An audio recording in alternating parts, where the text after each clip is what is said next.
আগেকার দিনে fried rice কিংবা বিরিয়ানি বাড়িতে বানিয়ে খাওয়ার প্রচলন খুব একটা ছিল না। যদিও বা ছিল, সেই সময় সোশ্যাল মিডিয়া না থাকায় অত বেশি প্রচলন ছিল না। সোশ্যাল মিডিয়া হওয়ার পরে প্রতিটা মানুষের মধ্যে বিভিন্ন ধরনের খাবার বানিয়ে খাওয়ার প্রবণতা ভীষণভাবে বেড়েছে। শুধু বেড়েছে তাই না, সেটা ফেসবুকে শেয়ারও করে, ইউটিউব বা ফেসবুকে। এর সূত্র ধরেই কিন্তু এই খাবারের প্রচলনটা এখন খুব বেশি দেখা যায়। আগে এই ফ্রাইড রাইস কিংবা বিরিয়ানি খেতে হলে সেই অপেক্ষা করে থাকতাম কবে বড় পিসি বাড়িতে আসবে।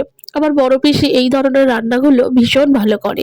আর যখনই আমাদের বাড়ি আসতো, বাপি সমস্ত রকম জোগাড় রেডি করে রাখতো আর বড় পিসি এসে বানাতো। আমি যে কত আনন্দ করে খেতাম কি বলবো। আস্তে আস্তে নিজেও বড় হলাম, এখন নিজেও সমস্ত কিছু রান্না করতে শিখে গেছি। আর একটা সব থেকে বড় জিনিস হলো আমার মা যে এখন কত সুন্দর সুন্দর খাবার বানাতে শিখে গেছে, সত্যি ভাবলেও অবাক লাগে যে যুগের সাথে সাথে আমরা প্রতিটা মানুষই কিন্তু পরিবর্তনশীল। অনেক কিছু মানে সময়ের সাথে তাল মিলিয়ে মিলিয়ে কিন্তু আমরা অনেক কিছু বানাতে শিখে যাই। আর এখন ফ্রাইড রাইস, এটা তো আমার দোকানে বানানোর ফ্রাইড রাইস খেতেই ইচ্ছা করে না। বাড়িতে এত সুন্দর ফ্রাইড রাইস বানানো যায়, আর সেটা যে এত সুন্দরভাবে খাওয়া যায়, সত্যি বলতে কি কখনো জানতামই না। এখন তো এডিট করতে বসেও আমার জিভে জল চলে আসছে, এতটাই টেস্টি।